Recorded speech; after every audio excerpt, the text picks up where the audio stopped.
nimbali kula sakonco ninjih budaya Jawi campur sari ringkes guyon maton temanggungan sinengguyung kadang audio ingkang sampun kawentar Raka Mas Haji kinariwa andharaken lampahi ngadi cara suka parisuka katitik sagung umat muslim sampun manembah paripurna ngadeni salat luhur pramila saking menika kepareng kula sakonco marak sowan malih atur palipur dumateng sagung para tamu ugi para kadang sinoman katitik sampun sawetawis dangu anggenipun ribet nderek meranata rengganing tata cara murih menapa ingkang dados seja penjangka pepunden kula Bapak Narwidi wiwit purwa madya wusana tansah ketingal rancak boten wonten ing sambe kala ugi datang kesupen sinengguyung dateng Garda video syuting ingkang lenggah dalem wonten ing Temanggung ugi mbok bilih ing samangke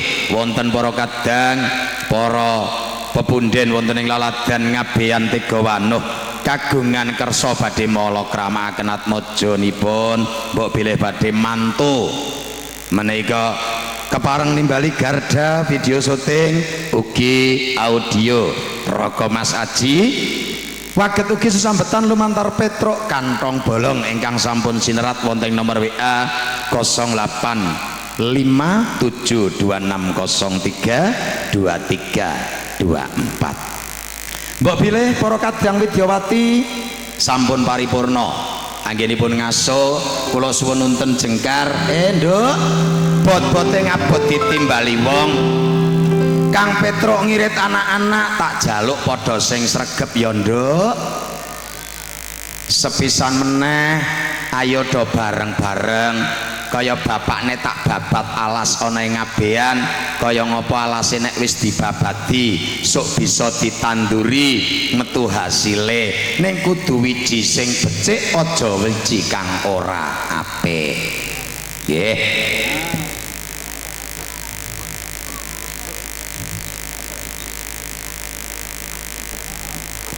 nggih sinambi hangrantu kadang Widyawati jane iki telu tok era apa-apa kenang apa tak gawake papat karepe lek Petruk ki arek berbagi rejeki karo anak-anak engko nek tak pangan dhewe kabeh ndak kakean mongko nek sanumbarang napa sing kakean mboten becik Pak kejawi namung ibadah karo Gusti ki ora ana sing muni kakean mesti kurang mergo jalma menungso ora ana sampurnane sing duwe sifat kasampurnan mun Gusti Kang Maha Suci setunggal tembang kareta dening Raka Mas Arif Sandirana Putra malak sowan wonten ing ladang Ngabean iki wala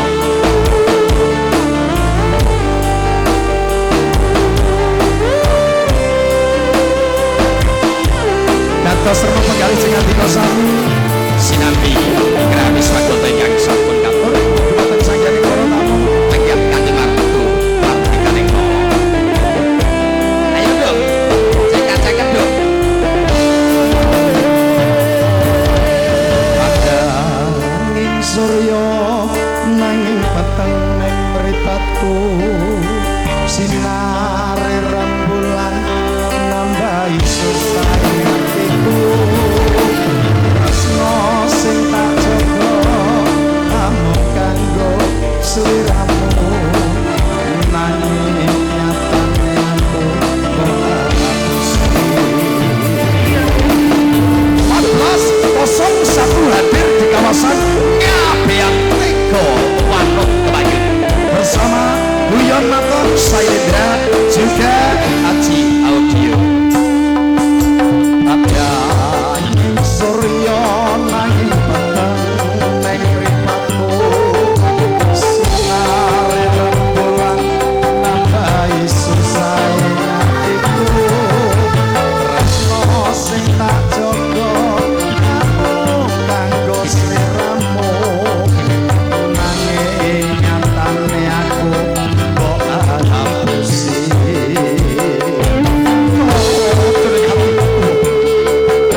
nggawa gelang pirang-pirang, nggawa ali-ali moto abang.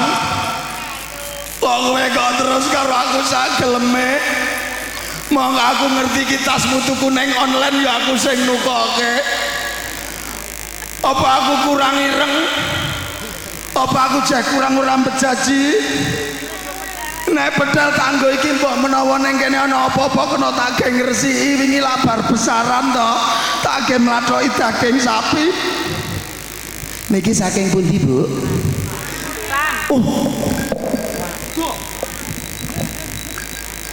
Jebolane saking Muntilan. Mriki sangu cuek mboten. Biasane mriko lah ana cuek, ana mundu, ana reca to. Wah malah sing katut recane mentok siji niki. Rara jonggrang nggo klambi kuning nika. Nika recane gejeglong yo sikile dicangkok. Nika. Niki nggih keluarga Muntilan sedaya. Alhamdulillah. Muntilane pundi? Oh alah. Kok ora ngendika ket mau nek jenengan ki Muntilane pundi? Ayo mentok sekon das-dasan lho. Sirah niku napa? Oh kelurahan, kelurahane Sirahan. Ayo kelurahan das-dasan kuwi, Mam. Niki ya saking Muntilan. Wah, jan. Por ali-aline apik. Wah kok Muntilan kok malah do bakolake to Bang ning kene, Bang. Malah ono sing gak ngedu barang iki. Wah, ketone iki mesti bakul reca iki. Enggak tas e. Niki nggih Muntilan. Sing njaluk foto ya Muntilan. Asmane sinten Mbak? Lenga lulut lenga neng candi kemoloketan Brahmana Ratu Pengasihan. Si jabang bayine Yayu teko welas teko asih marang si jabang bayine Petruk. Sesuk lerek nanggap kapan kae nomor HP-ne.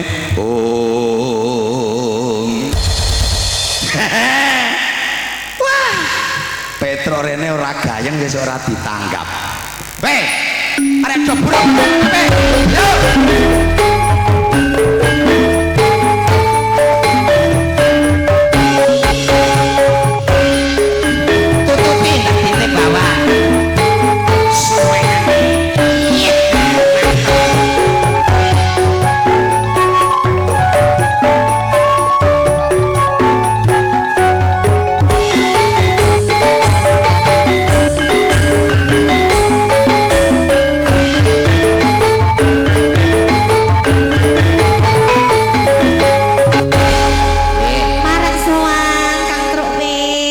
Aja bolak-balik. Lho piye? Ora pareng. Kang Petro. Ah, ora jenengke abang ora cocok mulai jeneng. Iya Den. Sing kliru ki aku rek muni Ngabeang malah kliru Karanganyar wau nggih.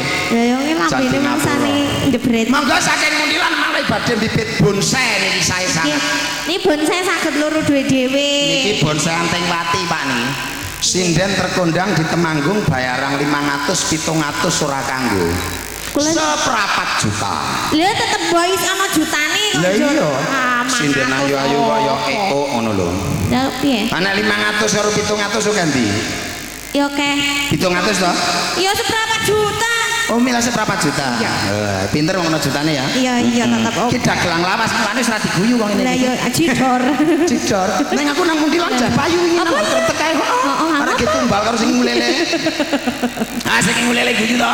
Sing nggo tas ki juragan bader kae. Ana apa nggih? Sik ah. Rek ngapa kowe? Jare juragan. Ana bojone nok. Luweh. Jauh duit yo njur. Ya Allah. Ki kepriye to nok? Peyang aja tiru sinden kaya ngono ya nok. Isin-isinake. Tenan aja tiru nek njaluk sithik angur sing akeh ya. Kowe rek ngapa kowe? Ayo patute. Bapak iki ra ngajari.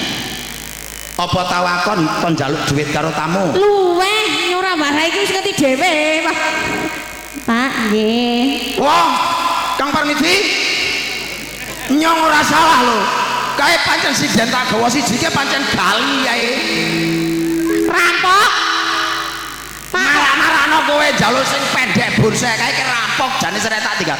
Saestu Pakde, jane sinden iki aja mbok alah, kok mbae to? Sehat Bagong? Sopo to, Kang? Sok. Walah ora usah kesuwen. Nggih. Hei, aja gelem ijo marai lumuter kono ae sing biru. Bakane ijo biru ngono kok. Pak, monggo skecak. Niki nyuwun pangapunten nggih Mas. Ora teges Petro sak kanca niki nglidis mboten. Nek pancen Kula rusuh. niku diundang karo anak lanang Narwidi wis matur nuwun nang tenan melu bungah bapakne. Iya. Ning luwih bungah meneh nek sing Joko ndangake yo ngerti. Ngeleli aku nek karo cinta ngene. Ngopo to weng kaya minggir? Ya kita tos dhisik. Wis Pak, neng. nggih. Salim meneh. Ngopo salam? Wis salam. Oh, arek salim. Sini sama-sama mama sini, mama. Ini sapa? Lah iki garwane iki. Oh. Kae opeange cok ngawur kaya ni japake ya. Sing iki ke garwane iki. Oh. Iki garwane iki. Lah iki garwane iki to Mas? Dah iya. Cara badhe apik no? Online. Kita Ayo diaturi tembange sik kanggo Bapak. tas itu petake sama Apa? sama Iki anggape duit no, kowe iki tagihan kredit sesuk tanggal 19 ki teko angsuran padake. Oh iya iya. Diaturi tembange sing kepenak Nyuwun ya. tembang napa Pak? Nyuwun Kinten-kinten tembang sing napa, Pak? mabrol wonten. Wabil khususon warga Muntilan.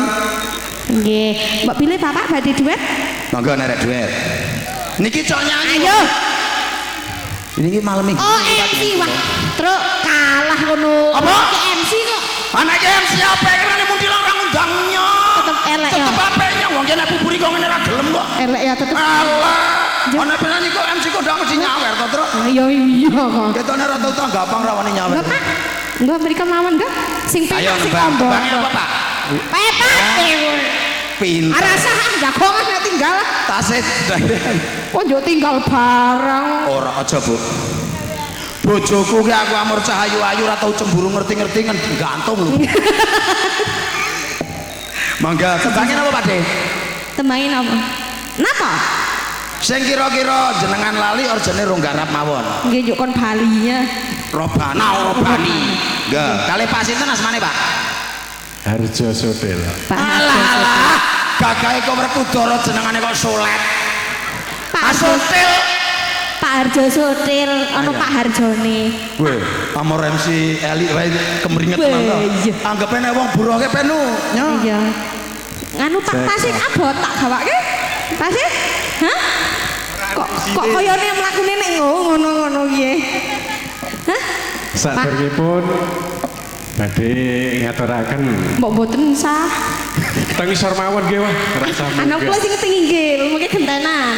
niki acara napa Nggih, niku? Walimatul Khitan, nggih. Ananda Mirza Dwi Saputra. Nggih. Semoga menjadi anak yang soleh. Amin. MC ngomong tamat ke MC kok lambene iso ndrojot. Ayo. Lah derajat ya piye? Oh wis ra mati ndredeg. Asik kene wah. Asik kono kok kejute kok nemen. But. Gara-gara niku semerep sing kuning niku ya. Tutup. Lah iya. Nah, sing rapat. Ya itu ditutup Mbak Rindu ya, jangan dipletek-pletekkan. Iki sing gedhe iki yo ngerti sithik, harus ketutupi. Iya. Ngono ki sumar karo bawan mari ra konsen meja player. Masalahnya kalah kali niki lho, Pak. Napa? Lah niki. Gentol niki wah niki. Niki abot, Pak. Niki jujur sing abang niki dinyang 5 yuta raweh, sing biru dinyang 7 yuta raweh, sing niki 3 yuta raweh. Nggih. Arek ketok sau gelu-gele. Mangga tembangin apa, Nggih Pak? tembangipun Haji? apa, Pak? Apa ya? Napa? Sing rada rancak. Iki sapa iki? Sing lambe amis wis sapa Dik? Oh alah sing iki piye nduk weke sapa nduk tase kaleh kok ning kono tak jikoke tase ana Iki piye, Nduk? Gedhi sapa, Nduk? Sing nyawer sing nika lho bos-bos nika bos. tembange kuwi iki piye weke sapa Ya judule, Truk. nek judule bapakne iki mulah maleh wong ning kono mau nembungi rara jonggrang kok tekan kene dah lah kono ya wis nyetel rara jonggrang kok Oh, nggih. tapi kok urung nyanyake nek lawis jaluk perawan Kalimantan ketone MC saking larisnya apa lagu iki kan sing buka dompet kae aku weruh kae nah kae buka dompet Sapa Iki sapa? kudune disawer nika bos buah, bos sayur. Oke. Lah nika mengke parani nika kalih nika murid nika kudu nyawer nika. Pak, niki tak weling jenengan, mumpung urung kejadian. Wingi enten tamu adoh main teng daerah Temanggung boten nyawer to bali nang ndas. Oh nggih, siap. Ndas keren. Nuwun pangapunten niki namung derek gojek nggih Pak nggih. Wah nek iki mbak iki kaya Pak manten lurah nggih. Nggih, manten lurah. Saestu. Mboten. Oh lurah saum. Nek mbake piyayi mriki asli. Wong wajah-wajahe kaya kula. Ayo rombongan persis tukang mancing. Guyon ya, Mbah? Sapa ngakon nyuting? Tanpa izin produksi kena pasal kamu mengabadikan wajah paling unik. Mangga. Dados. Oke.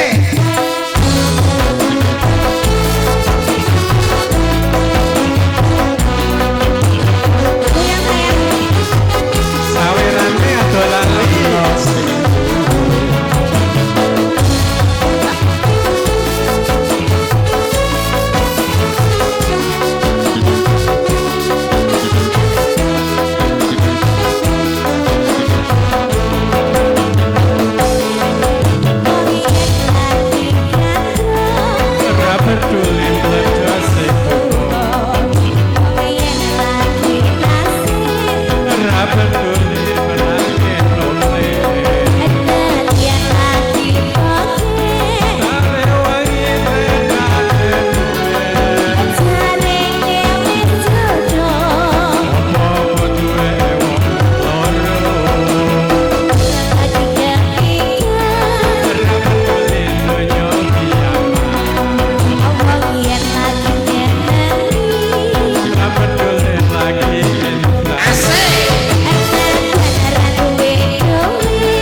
dhewe sapa te mesti ana sing duwe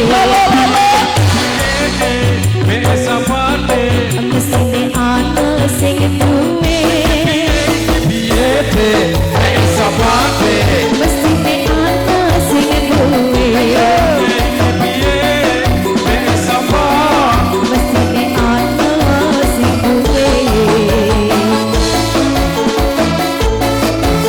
kok dia Padane monyet ae sinden. ayo jadiane ngopo iki dan lawak dalan sepuluh Apa? Lagi duit loro kabeh. wis nyumbang lagu iki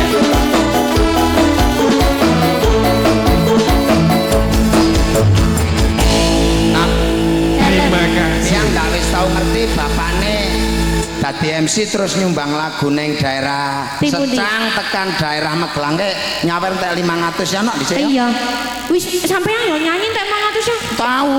Nek sing Ning wis tau 10 tumon. priye ngono? Oh ya ora apa-apa iki nembang wis matur oh wong. ya wegah nek kok Ning kayane nggo bali ke Sleo. iya iya cak biasane nek sak tembangan ki 200.000 Oh, Mas Adem, santai Mas. Tak tuku. Padake Petro MC tipis wae nok sak iki tembangan. tenan iki Sak tembangan piro he? Piro, Pak? 200 Padake wae. buka tas kok Senake oh kosong 200 patang lagu 800 kapok ayo ini bayaran ini lo tak dom lo ini ayo wis sampean iso pudu ayo tekan omah ya priye Pak konjo karepe kok sing kono ngrungokake tok wae nyeket-nyeket sameng kok lumayan ora pareng kok ora parah ya luwih wae kok iya ngono awas lo dek niki paku kathah lo dek jenengan ya ngati-hati sayang ya awas ya awas ya sayang ya Bapak niki nggih ning jalan matur suwun menika nggih ya maaf asma Pak Harjo ya Harjo Sotel Harjo Sotel. karena apa niki sing cok teng TV anget apa TV burek ono gedang selempete kene tutulke kene anget nggih kula asring nonton wonten TV Magelang bahwa bapak pas ada sebuah acara nika wah jebulane kondang tenan nduk nggih jaman wingi mledose Gunung Merapi kae lah bapake melu katut katut gebledose ora wah kowe aja sembrono to nduk apa dheweke iki dadi petugas petugas parkir melu tukang tukang napa tukang maido nggih Bapak Nggih. matur suwun menika nggih niki nyuwun pangapunten Priyogung saking Muntilan kok ya jan pancen sinden kula niku rada aneh Pak niki kula ki ora ngajari tak kon ngemis Pak sumpah niki kok sampai kejadian ngeten niki di luar batas nalar saya yo nalar dhewe kok emang warai cah kene kok jane pancen sinden ki nek muni wis dadi rondo pancen rada gelem Pak tetel ha pripun ndelke bayaran panggung ra nyukup nek ra karo ngemis ora sampe susune anake rondo niku tapuk iku monggo Muntilan enten judo sing jeneng ngersakake oh yo kok rada galak ki sadake eneng mau ngenehi kowe galak apa ho wani loro aku timbang tak neke iki anggur taplok dhewe wong kaya jeh pulene mangga ayo saiki tak gilir saka sing kene sik